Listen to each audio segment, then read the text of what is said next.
Hello everyone, I'm Rachel and you're listening to Let's Talk Avatar. This is a watch through of The Legend of Korra. Isaac and I will be discussing each episode and giving our opinions on it. Just as a reminder, this podcast does contain spoilers for The Legend of Korra. This is a teen-rated podcast, so listener discretion is advised.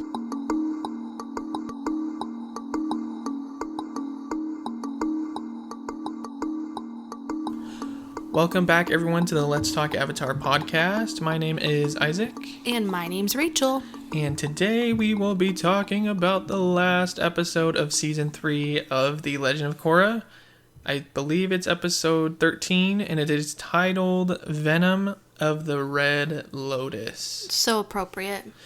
Very straightforward title. Yeah, very.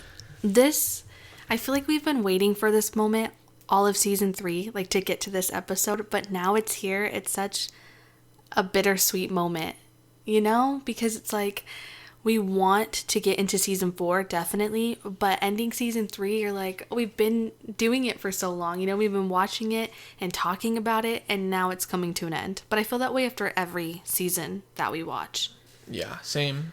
But we're here at the end of season 3, which pretty crazy, like the last episode. So basically, I know we said in the last episode, but this is the episode where Jinora finds out where Korra is, and then she goes back from like astral projecting, and you see where the airbenders are, and she's like, okay, well, we got to do something. Like, we got to do our own thing, because right now no one can... Yeah, you know, actually, I just thought about this. The really cool thing about Jinora is she saw the danger that Korra was in, but she didn't tell them, because I feel like that would have made them all panic, you know? And so Korra, I want to say Julie? Julie. Jinora is like, what, 12 years old? And she's holding this information to herself for the greater good of these people, you know? Yeah. She's just so wise beyond her years. I mean, we'll see more, too, further down the episode, but it's just crazy. Yeah, but then Kai takes all of the, like, Tenzin, Mako, Bolin, Asami to this, like, area where they meet up with Suyin and Lin, all these people. And they're kind of, like, thankful that everyone's still alive. And then they're also like, oh, I learned how to lava bend. Oh, well, I fucking killed Pali with a helmet. Or yeah, like everyone, they're all like downloading all of this information to one another. This whole time Kai is like, we gotta speed this up, like I know where they're at. Like, I have something to say, and everyone's like, be quiet, stop talking, we're trying to talk to each other. And it's like, he literally has the key that you guys need. But eventually he gets it out and he tells them they're somewhere over here, and then Oogie shows up. Convenient. There's a lot of convenient. To see that interaction, though, between him and Tenzin is like, oh, after Tenzin's been beaten down. Yeah, still beat up. But they are on their way. They're flying through the canyon, which Rachel also mentioned. It looks like kind of the same canyon that Aang fought the Fire Lord in at the end of The Last Airbender. Yeah, very similar. But then they, like, point down. They're flying the He's canyon. like, I think it's there. It's just a bunch of guru statues. Yeah, literal monk statues. And you're like, I wonder where else it would have been. Yeah, like, it can't be that, right? It's literally that. No, that's not where it is. So they fly down there, and then it cuts to a scene. Or no, they all run in except for whoever didn't go with. But they, like, kind of split up. Some hoes run in to the temple. And then Mako, Bolin, and Tonraq. Right? Yeah, they're the ones that go. I mean, they're the ones that find Korra being poisoned. No, they run in and she's already entered the Avatar state by that time. You know what I just realized? Huh. Hold on, I'm going to mention it when we get there. Something about electricity. But, so, there's a really cool scene where the airbenders are, like, figuring out a plan. They're like, oh, we need water, or I need to go take a poop. Then Pema's like, there's kids in here that haven't drinking. And poor Pema's gone through so much. She's been kidnapped how many times? She gets dragged like into every season she's kidnapped with her family for something. But they're there, and eventually the guard's like, fine, here's some water. And then Jinora, like, airbends up his uniform, whatever, and the keys kind of slide around. And then Opal gets them somehow, unlocks her cuffs. And he's like, hey, what are you doing? And that's when Suyin and Lin, like, break through the wall and Which, earthbend. by the way, at that point, there are 2 guards. Yeah. But they only have to defeat one, and all of a sudden the other one's gone. And I'm thinking, oh, maybe he does go to Zahir, but you never see him again. Yeah, I think he realized in that moment, like, Maybe you know he was what? like, I ain't gonna deal with this. Maybe he was like, I turned a new leaf after I don't seeing get paid this. enough. Yeah. But then we cut to a clip of Mako, Bolin, and Tonrock, I think. And they basically are like... No. Hold on. Korra... I want to mention something here. So Korra has been poisoned. She has had it put into her by her wrists and her, like, ankles calves area. Yeah. So it's been literally just sucked into her skin. And this stuff induces the Avatar state. So then that way they can kill her and the Avatar cycle's done. Because if this... The poison is meant to kill her. That's why it will cause the Avatar state. But they also need to kill her while she's in the Avatar state. It's a slow kill. It's not like an instant kill. Yeah. But it's crazy because she's fighting going into the Avatar state so that obviously they can't kill her while in the Avatar state. And when she's doing that, she's going through all the different enemies she's had to fight. So you see you see Vatu, who is it? Amon? Tarlok. Amon, like you see all of these people she's had to face once before, and they're all pretty much saying like, you're losing. And it made me it made me sad because at this point she has no past avatars to break that negative mindset and be like, hey, we're here, we've got you, you've got the strength to fight back. There's no positive reinforcement anymore. And I feel like for me it was a realization like, wow, I know she's mentioned it many times before that it's just her, but honestly, it really is, it is just her. She has no previous avatars to rely on. Yeah. And when Tonrock or her dad, Mako and Bolin, show up, she's already in the Avatar state, and she's at this point like breaking free. Yeah, she's fully come to the Avatar state, and Zahir's like, kill her now. Which Isaac had a good point. He's like, well, why didn't they just have like an ice spike right behind her head to just like shoot through her head as soon as she got into the Avatar state? You know, like they have. If they really wanted to do it right, rise. Like that seems a little so like, cringy to think about it, but she eventually like weakens all of them with her chains and gets out, and then Zahir flies through. The majority of the episode is literally her and Zahir fighting back and forth in the same kind of area that looks like where Aang and Ozai fought. Yeah, but Zahir's flying out of there and Korra catches up with him, and that's when their fight scene happens. But while that's happening, Mako and Bolin are taking on Ghazan and Minghua. Yeah. Literally, I don't want to get ahead of myself, but I guess there's not much to it other than they kill them. Yeah.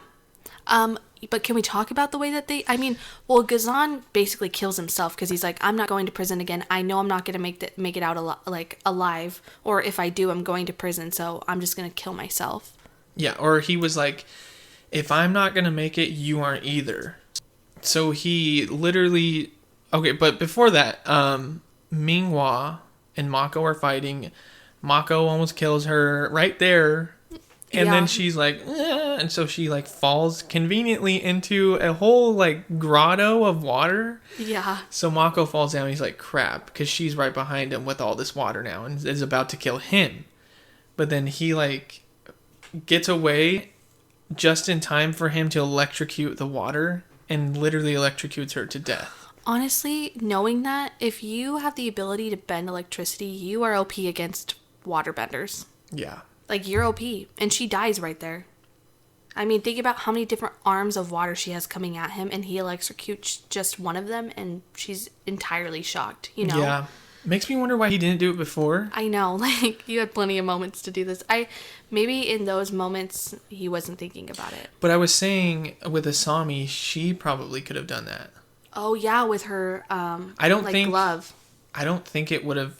It probably would have electrocuted her if she just put her glove in the water, too. I think she probably would have had to, like, touch her back or something to do it.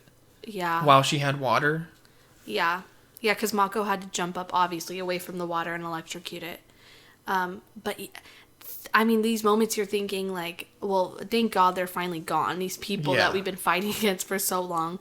But it's also a big win for Mako and Bolin because they've both grown as fighters, in my opinion. I mean, think about who they've gone up against. I mean, and to fight the Red Lotus, who are actually pretty strong They weren't people. even able to go up against Eska and Desna to defend the portals. Yeah. Imagine Bolin doing that with lava now. Yeah. He could have done like just hit the mic.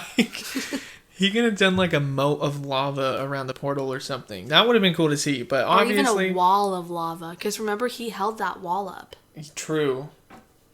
And you can like make compact like molten rocks too, to then earthbend. Okay, OP. Honestly, we need to do an episode where we go in depth to these different sub-bending elements, because we never really look deep into it. I mean, we do and we don't. But how instant is lava bending? Because... Well, you have to have lava to bend it, and how often are you around lava, right? Yeah, well, I think when you... No, you don't. You don't, but I think when you start out, you have to create it. So that probably takes a little bit to do. True. Yeah. That's kind of cool, though, that you can still create it. Because Gazan does that. Yeah. Whereas waterbenders, you have to have water. There's no way, you can't create water. I mean, Korra did, Katara, if you run and use your sweat. Ew. But yeah, that's happening. And then Jinora is the fun MVP. Because she's like, we have to stop him. He's going to kill Korra at some point. Yeah, well, Tonrock's the one that's like, we need to help Korra. And, Tenzin's like, we can't fight him. He can fly. Like, he's obviously the most advanced airbender at this point. Yeah, no airbender has been able to do this for thousands of years. And Jinora was like, well, there hasn't been as many of us in hundreds of years, so... Yeah, and so they all team up, and that's when they create that really big, like... Tornado kind of thing. And then they suck in Zahir and Korra. And, I mean, that's obviously where it ends. But at this point, Korra has been, like, beaten down. Yeah, and the Zahir poison and him have been fighting for, like... The poison has started to get to her, so she's not as strong. She's now... Zahir says it. He's like, you can't fight both me and the poison. And that's the point that she's reached. Is she's like, I am dying to this poison, but I'm also trying to fight Zahir, and I can't do... While in the Avatar state. Yeah, but when they get in the Twister... Korra at this point is like knocked out, but then all of a sudden she like goes to the Avatar state one last time and grabs her chain that's still attached to her and like wraps it around Zahir and then pulls him down. And then that's when Lin and Suyin like form this little like concave of earth around him, so he's stuck. And Zahir is like, well, she's still gonna die because of the poison, and Jinora is like, it's metallic, you can bend it out of her to Suyin. And so he's like, wait, no. And Suyin bends it out of her. But I mean, obviously, we go into the next season with her still having some poison. And then you're just like, oh, we're finally at a level area, Like, it's done. Zahir's been defeated. Everyone else has been killed. The Red Lotus is not going to go on. But I mean, all that happens is he goes back to prison. And these airbenders... I know you don't like them, and I didn't really care for them this season, but think about how much pride they have now. Oh, yeah. They didn't want this lifestyle, they didn't want this power, these abilities, but they have them now, and I think they're finally to the point where they realize this is their life. Yeah. They are meant to carry on the airbending legacy, and I think they want to now, because they've seen what they can do together for good, and they've seen Jinora now, who, by the way, is the leader of them now. Yeah, she gets her tattoos at the end of this. She has that. I cried because it's like Jinora to me is like a little sister in a way. You watch her grow up and she's so wise. She knows so much. She's so talented. And she has such a motivating, positive spirit about her that it gets everyone else riled up. That's what happened in this situation, But Tenzin's like... As Tenzin's talking, the camera's like going to every like airbender, like new airbender, and he's like, these are the people that are gonna like spread across the world and reinvigorate rebuild. Well, it's been 2 weeks since Cora had that situation happen where she's been poisoned and Zahir's been captured. And she looks sick. Like she is in a wheelchair. She's super sick. Which then we go to like the president of Republic City and he's like, welcome back, thank you for what you did. And then she leaves and he's like, is she going to be able to fight soon? Because we have the Earth Kingdom that's falling apart and we have Zahir that's going to be in prison and we have to worry about that and then everything else going on in the world. And they're like, who's going to watch after it while she's in the wheelchair? And I was like, pretty messed up. I was like, she can still do things in a wheelchair. She's just poisoned. It's not that she's in a wheelchair. The way he said it, it was just like, yeah, it was like the wheelchair was the thing that was stopping her. And I'm like, not the fact that she's poisoned. Yeah. We're not going to talk about that. But we've seen before, the president's not the best. Sharpest tool in the shed. But something you wanted to mention last episode, Kuvira. Yes. They start to give her more of a voice. We see her in these last 2 episodes, and you start to, and it's so odd. She's oddly put in these situations or conversations because you really haven't seen much of her, and you really don't care. You don't care about her when you see her here, but they do that, obviously, because she is the main bad guy in the next season. And I told Isaac, I was like, honestly, this was a good moment for her to see the strength of Team Avatar, to see what they can do and accomplish, and to work against, to create plans to work against their strengths, or, to use their weaknesses to her advantage. Again, just like Zahir, I don't think she's strategizing out of evil. Yeah. It's just what she believes in, and what she thinks is how the best way to grow the Earth Kingdom. But that's in season 4. I know it's hard not to. We haven't even started season 4, and we're all trying to get to it. It was kind of bittersweet because Jinora gets her tattoos. Everyone, they have this whole ceremony. Everyone's so proud. happy. You're so happy. And then Jinora hugs Tenzin. Everyone's crying, and then it cuts to Korra. She just looks dead. Well, she's crying too, and she's crying you're too. She's not crying because of Jinora. She's crying because, to her, in her mind, she's done. She's really reached a point where, she's alive, but what can she can't fight against anything right now. Well, and I thought it was even sadder because when you first see Korra in that wheelchair, Asami's doing her hair for the ceremony, and she's like, you just got poisoned. It'll be a minute before you can get back, but I'm sure you'll have a quick recovery. And obviously that's not the case. I think the hardest thing for Korra is she wants to bounce back and serve the people again. And she knows she can't do that right away. And I think that's the hardest realization is she's like, this is a lot worse than I thought it was going to be. That's a good point. Yeah, I can definitely see that. I don't think she's sad that she can't be there. And she's limited. She is in a wheelchair. She's limited. She literally can't walk. She can't really take care of herself. Because she's the Avatar in her mind. If that were me, I'd be thinking I'm supposed to be the strongest person in the world to bring balance to it, to help everyone, and I can't even take care of myself. Yeah, that's deep. We all go through that. We're all the Avatar in our lives, and we all have a moment where we're like, man, how am I supposed to take care of all this stuff if I can't even take care of myself? Yeah, deep. But I feel like I don't want to ask who the favorite is because I honestly can't choose. It's hard. Korra, I really enjoyed Korra this season. Same. Korra, it's really hard not to like Korra this season, and even her stubbornness, it comes from an area of wanting to do good. Yeah. Of just wanting to help people. It's not because she's a spoiled brat or because she's just a rowdy teenager. It's because she truly does want the best for people. There are so many worse people, and I think a lot of people don't know how to disassociate the two. They see Korra as this really bratty teenager who just wants to do what she wants to do, which she's a stubborn teenage girl. Well, older now, but you know what I mean? She's just she wants to do what's best for people. She cares about people, and I think she just doesn't know how. She's still too young to realize how to take down those thoughts of the spontaneous thoughts or we need to do this or we gotta get this done. In a weird way, though, I think the poison kind of helps her. Mature. She matures through that situation. Yeah, even though it brings her to her lowest ever. It's at your lowest point that you're open to the greatest change. Yeah, which is another reoccurring She reaches thing. a lot of low points. Yep, just when you think it can't get lower, boom! It gets lower.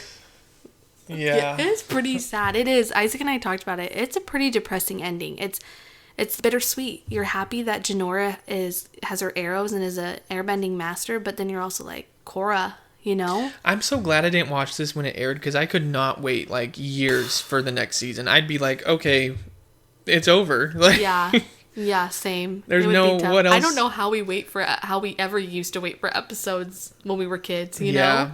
Now that we have Netflix and every other streaming platform, it's crazy. But I think that's it for this episode. Oh, actually, I want to mention something. So, as always, we have a end of the season giveaway. This one, we're going to be giving away a Korra comic, a collection of one, and maybe something else. We're still trying to figure it out. So, keep a lookout for our or on our Instagram, which is at Let's Talk Avatar, because we will post our giveaway there to celebrate the end of season 3, and we will also be taking a short break before starting season 4, probably like 2 weeks? Yeah, just a couple week break, just so we can get caught up on some stuff and get some episodes pre-recorded. But yeah, so follow our social media, keep a lookout for that stuff, and as always, we appreciate you guys, we love you guys, we hope you are all doing well and staying safe. Isaac, do you have any last words? Nope, that is it. Okay, thank you guys, we love you. We love you. Bye. Bye.